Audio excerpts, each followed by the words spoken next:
시청자 여러분, 1편에서는 홍범도가 왜 러시아로 망명을 하였고 그가 인솔해간 400여 명의 독립군이 러시아 낯선 땅 차유시에서 볼셰비키 붉은 소련군에 들어가 소련군 장교 생활까지 하게 되는지에 대해서 살펴봤습니다. 오늘 2편에서는 지난날 고구려 발해의 땅이었지만 제정 러시아가 쳐들어와 빼앗긴 연해주라고 부르는 땅에 구 한말과 일제강점기의 혼란을 피해서 그 러시아 땅 연해주의 생활터전을 마련했는데 그들이 털을 잡았던 제정 러시아가 붕괴되고 볼셰비키 공산당 정권이 들어서서 서력에 되었는지와 볼셰비키 러시아는 이른바 공산혁명으로 권력을 잡은 후 지주들의 토지를 무상몰수해서 실제 토지를 경작하는 농민들에게 무상분배하는 토지개혁을 단행한다고 큰소리를 쳤었죠.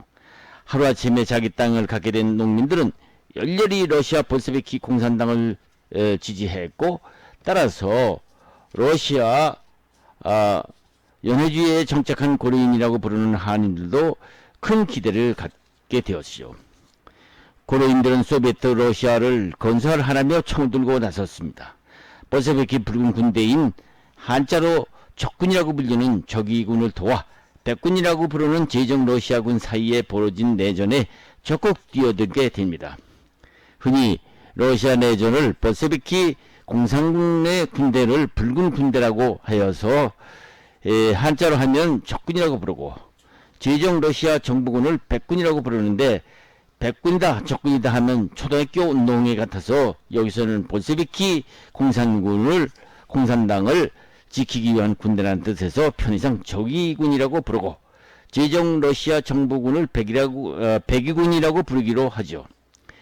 이때 고려인들이 소비에트 러시아를 건설하자며 적의군을 돕자고 총을 들고 나선 것은 볼셰비키 공산 적의군이 농지개혁으로 인한 소작농을 면하고 자기 땅을 갖게 해준다는 달콤한 선전에 기대를 갖게 된 것도 구한말 나라를 빼앗기고 낯선 러시아 땅으로 쫓겨온 일본이 러시아 정부군 백의군과 야합해서 러시아 정부군 백군은 적의군을 적으로 삼고 고려인 빠지선 부대는 원한의 일본군을 상대로 싸울 수 있었다는 양측의 이해관계가 맞아떨어졌기 때문이었겠죠. 어쨌든 고려인 47개 빠지선 부대는 볼셰비키 적의군과 합세해서 1922년 백의군을 몰아붙여서 백의군을 패망하게 만들었죠. 이렇게 러시아 공산혁명의 공로가 큰 고려인들은 왜 적극적으로 참여를 했을까요? 구한말 제정 러시아 연해주로 간 사람들은 주로 함경도 농민들이었죠. 당시는 러시아 연해주로 간다면 땅을 값싸게 소작할 수 있고 제정 러시아 당국도 이를 묵인했었죠. 당시 한인들은 일본의 강제 합병도 합병이지만 우선 먹고 살기를 해결하기 위한 경제 사정 때문에 러시아로 이민 간 어렵게 사는 빈농들이 많았죠. 그러한 고려인들이 1917년 이른바 볼셰비키 공산혁명이 일어났을 때 거의 다 환영을 왜 했을까요? 러시아 출신인 안드레 난코프라는 국민대 교수는 공산주의 역사 이야기에서 이렇게 말하고 있습니다. 자유아시아 방송 인터뷰에서 란코프 교수와 전수인 앵커와의 대담 중 란코프 교수가 말한 러시아 공산당 혁명이 일어났을 때 고려인들은 그 혁명을 어떻게 받아들였나에 대한 내용을 말했는데 잠깐 살펴보기로 합시다. 전수인 교수의 질문입니다. 1917년 공산주의 혁명이 일어났을 때 소련에 있었던 고려인들은 그 혁명을 어떻게 생각했나 질문에 란코프 교수는 이렇게 답을 합니다. 거의 다 열심히 환영을 했습니다. 당시 고려 사람들만큼 공산주의성 경향이 강한 소수민족은 찾기가 어려웠었죠. 란코프 교수는 이어서 이런 말을 합니다.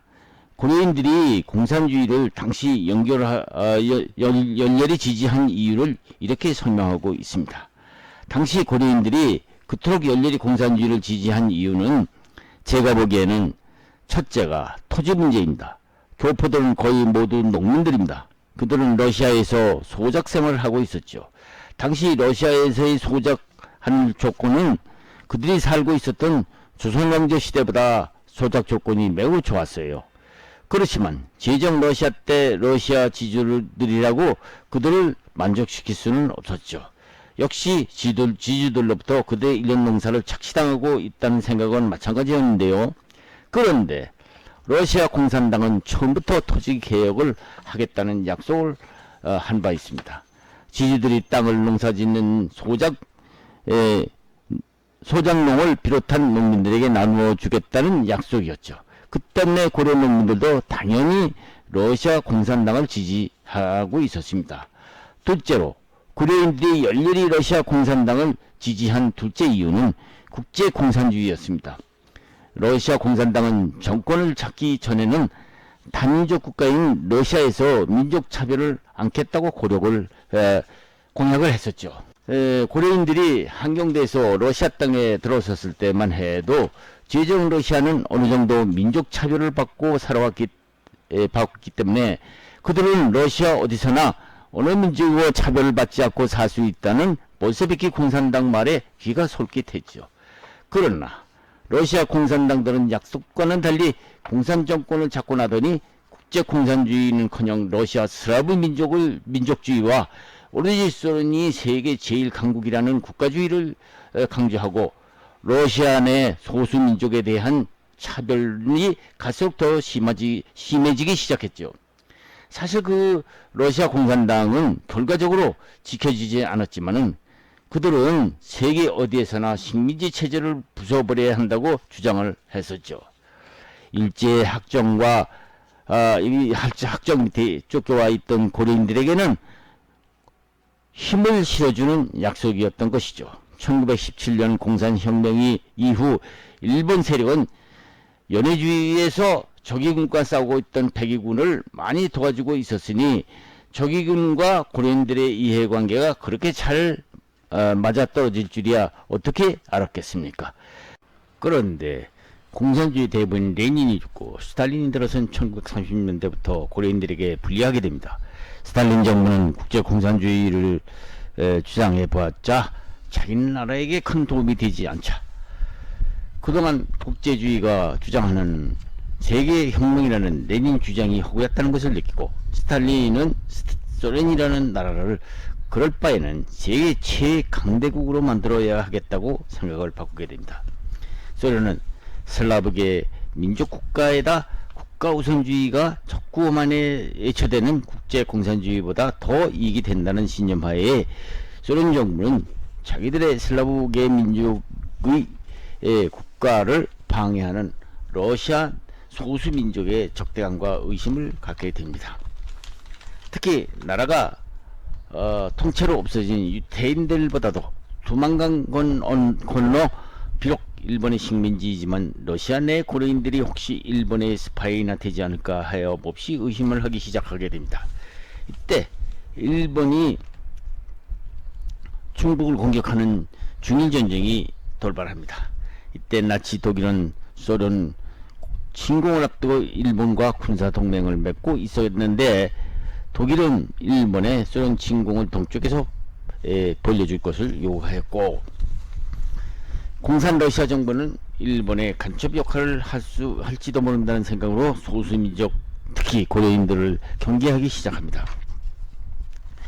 1929년부터 시작된 러시아 제1차 5개년 계획의 실시로 소련은 경제 발전을 가져오게 되기는 했지만은요, 소련의 국제 환경은 전보다 훨씬 예민해지기 시작합니다. 일본을 만주를 침략하기 위하여 소련 국경에 수십만 명의 대군을 집결시키게 놓고 침략의 기회를 누리고 있는 점과 이런 경세하에서도 소련은 극동의 지역에 살고 있는 고려인들의 문제를 주의력 있게 관심을 갖기 시작하게 되죠. 당시 소련은 일본이 소련 침범이 곧 올 것이라는 것과 그렇게 되면은 일본은 이를 위해 첩보기관을 통해서 고려인 사이에 침투해서 일본인과 고려인을 구별할 수 없게 된다면서 1935년부터 3년 동안 고려인들에 대한 감시를 하게 되죠. 1931년 만주 지역이 일본의 침략을 받기 시작하면서부터 극동 정세는 소련에 불리하게 작용하기 시작했지요. 이때부터 소련 수상 스탈린은 1934년 레닌그라드 당 제2석이었던 키로프의 암살 사건을 계기로 해가지고 대숙청이 전개됩니다. 키로프는 스탈린의 충실한 부하로 활동하면서 스탈린과 각별한 우정을 쌓고 있던 사람이었죠. 1926년 트로츠키, 지누프예프, 카메프 등 연합에 자기를 스탈린을 반대하던 트로츠키를 갖다가 스탈린과 부하린 연합에 가담해서 대승을 거둠으로 해서 중앙위원회 재선됐고 레닌그라드 제1서기가 되어서 스탈린을 도왔는데요. 스탈린 대신에 서기장은 선출될 수 있다는 얘기가 날 정도로 인기가 높은 사람이었죠. 하지만 불과 10개월 후인 12월 1일 레닌그라드 스몰리 학교에서 레오니트 니콜라이예프라는 전직 공산당원에게 암살당했다고 합니다. 스탈린은 키로프가 암살당하자 충격을 받고 전화기에 대고 본인에게 쌍욕을 퍼부었고 그 다음 몰로토프를 거니고 즉각 레닌그라드로 달려가서 본인인 니콜라이예프를 직접 신문까지 했다고 합니다. 스탈린은 키로프의 암살을 구실로 소련 지도자들에 대한 암살을 계획하고 있던 반당 집단을 적발했다고 주장하면서 대숙청을 이때부터 일으키기 시작합니다. 키로프의 암살은 워낙 당시로서는 갑작스럽기도 했고 무엇보다도 대숙청의 기폭제로서 작용했기 때문에 한간에서는 키로프가 스탈린을 능가하는 인기를 구가하여 이를 시기한 스탈린이 암살시켰다는 말도 들리기도 했습니다. 연해주에 거주하던 제로 한인들이라고 표현할 리가 없습니다. 대표적인 사건이 바로 1937년에서부터 1938년까지 이루어진 고려인 강제 이주 사건으로 연해주 등 소련 여기저기에서 거주하던 17만 명의 고려인을 무차별적으로 강제 이주시켰고 이에 반항하는 고려인 2,500명을 총살시켰다고 하죠. 이주 계획은 1937년 8월에 일본 첩자의 극동 러시아 지방으로 침투를 막는다는 호울종 구실로 함께 시작되었는데요. 1937년 9월에 10월까지 소련 당국은 극동 러시아로부터 소련의 중앙아시아 지역으로 수만 명의 고려인을 강제 이주시켰습니다. 17만 2천 명이나 넘는 고려인들이 스탈린의 계획적인 이주 정책 일환으로 러시아 극동 국경으로부터 이주시킨 거죠. 고려인들은 주로 카자흐스탄과 우즈베키스탄에 옮겼으니 그 옮기는 과정의 그 참상이란 대로 이로 말할 수가 없죠. 그 참상을 대략 말씀드리겠습니다. 소련 당국의 명령에 의하여 짐을 꾸려 마을의 직결지에 모인 고려인들은 트럭이나 버스를 타고 다시 기차역까지 이동해 갔습니다. 그것은 그들의 본격적으로 이주의 행로를 밟아갈 출발점이었습니다. 얼마 전까지 생존해 있던 강제 이주 체험 세대의 구술에 따른다면 고려인들은 와곤이라고 불리는 화물칸이나 가축을 운송칸에 태워서 갔다고 합니다. 사실 정확히 알려지지는 않았으나 어떤 열차인지는 알 수 없어도 편안히 승객을 실어 나르는 차량은 아니었던 것 같습니다. 사람이 많을 때는 그 이상도 얼마든지 탈 수 있었다고 하죠. 지금도 일부 자료집을 찾아보면 그 당시 열차에 태워졌던 고려인들의 사진이 약간 남아있는데요. 대부분이 창이 없는 화물칸 같은 공간에 빽빽하게 들어앉아 있거나 서 있는 장면들이 나옵니다. 하지만 더 큰 문제가 또 있었죠. 목적지에도 모른 채 하루로 꼬박 내달리던 열차는 24시간 한두 곳에 정차할 뿐이었죠.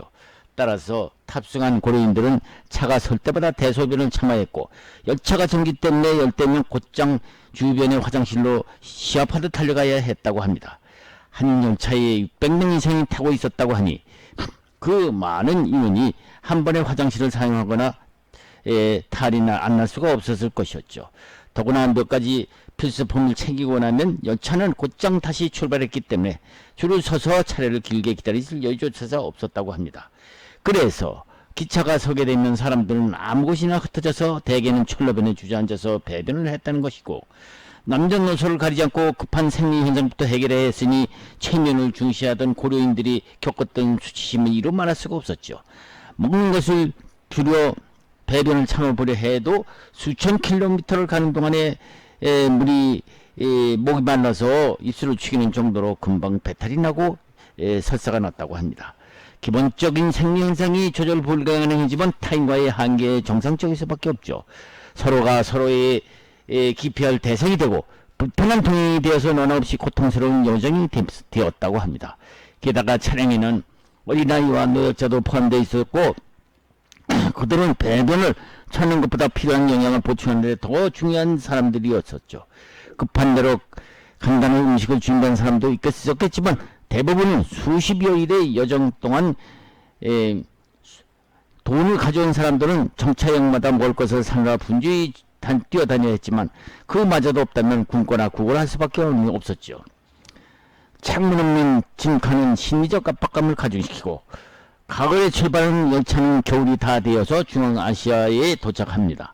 열차 안에서 죽은 사람들이 부지기수였고 여전히 길수록 차에서 내릴 때마다 사람들이 땅에 묻는 게 일상사처럼 되어지곤 했다고 하죠.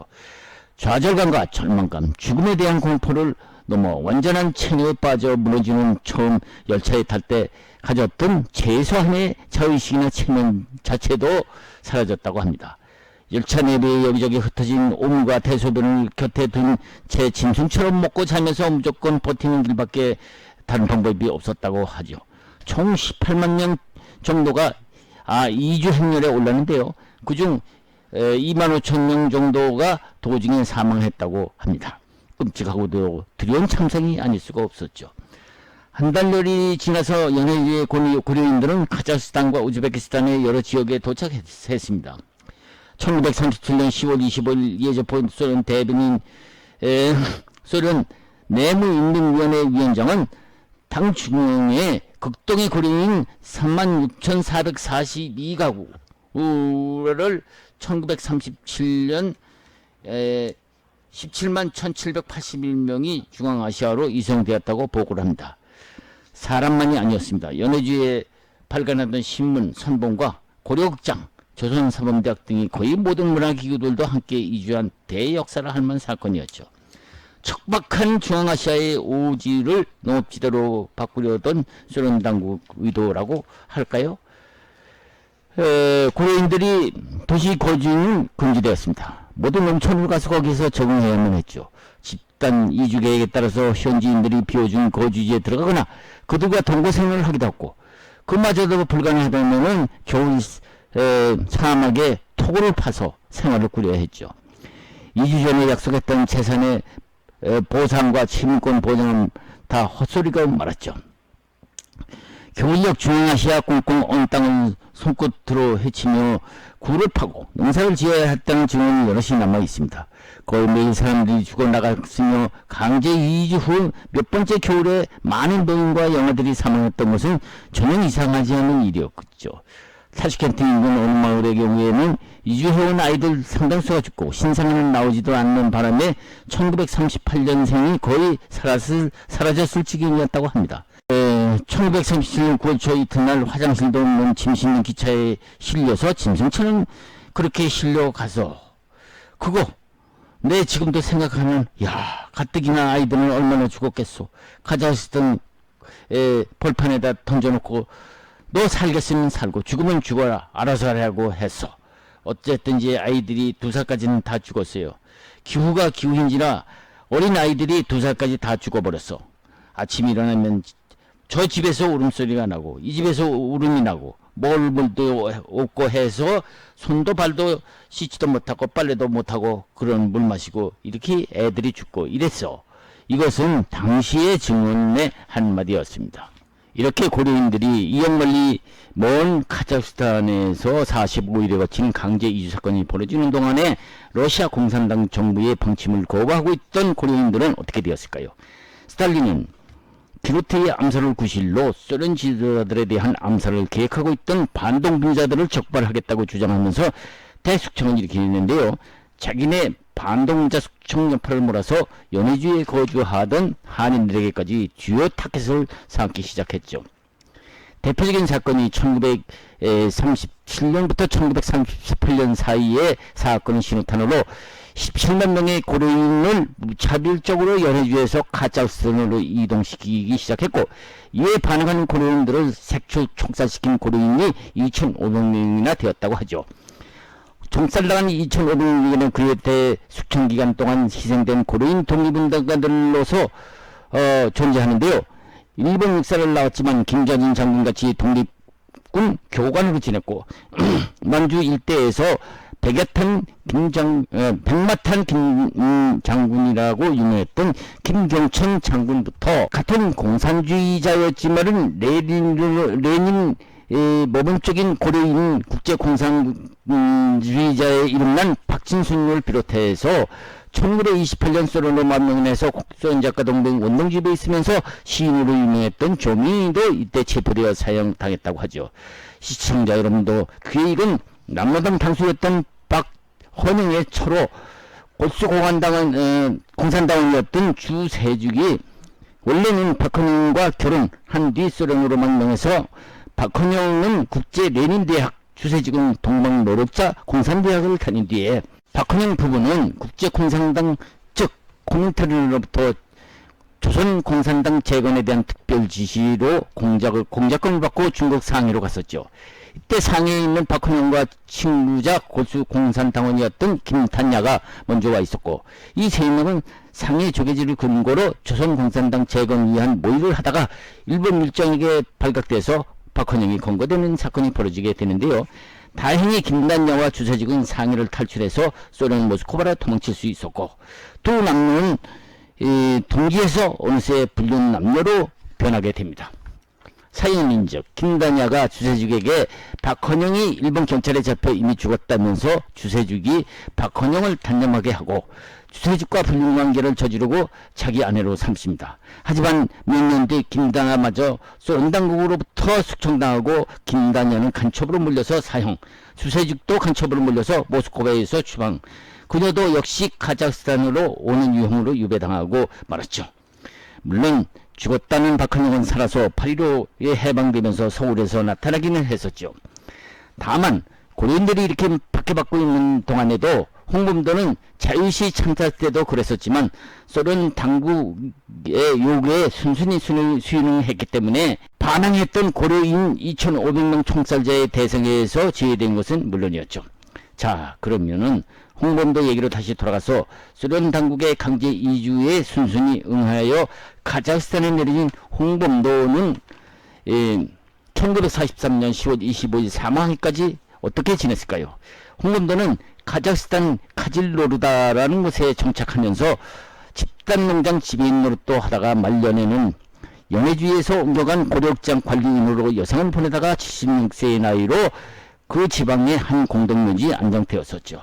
물론 2021년 8월 15일 국내로 유해가 봉환되어서 대전 현충원에 다시 안장되기는 했죠.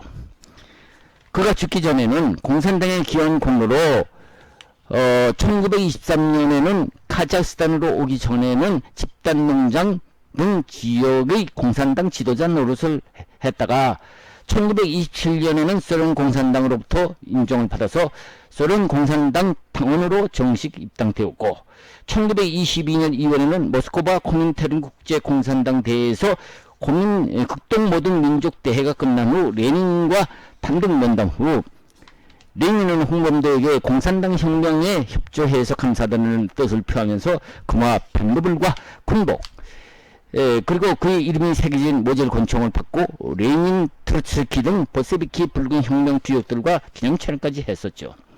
홍범도는 당시 그의 지인이었던 전창화에 의하면 1941년 6월 2차 세계대전이 일어나자 당시 카자흐스탄 젊은이들에게 물자를 아껴서 소련 병사들을 위해서 전선에서 싸우고 있는 소련 병사들을 돕자는 선전 활동에 나서기도 했고, 이때 레닌 기치라는 전선 소식을 듣게 해서 전황을 이웃에게 알리기도 했고, 이 레닌 기치라는 잡지에 글을 투고해서 고려인 젊은이들이야 젊은이들이 독일과 소련의 소련군으로 참전하라고 독려하기까지 했다고 하죠. 소련 한인극단에 의해 당장이었던 이오시프 김이라는 사람이 쓴 글에 의하면은 1941년 2차 세계대전이 일어나자 73세의 나이로 소련군을 지원하겠다면서 소련 정규군에 지원하려고 했으나 소련 당국으로부터 너무 늙었다고 거절당하기까지 했다는 것이죠. 어쨌든 말년에 고려극장 관리인으로 있었다지만 그는 소련 정부에서 소련 정부에서 주는 연금을 받았는데요. 매월 80루블의 연금과 극장에서 주는 50루블의 보수를 받고 넉넉한 생활을 하고 있었다고 하죠. 희곡 작가 태양춘의 아내가 쓴 홍범도 일지에 의하면 홍범도는 고려극장에서 제일 뒤편에서 자주 앉아서 당신 인기리에 상영하고 있던 춘향전이나 심청전을 감상하면서 소일을 하였다고 하며 연극이 끝나면 주인공들과 담소를 나누기도 했다고 하죠. 자, 그러면은 이렇게 지내던 그는 1943년 10월 20일 노환으로 사망했습니다.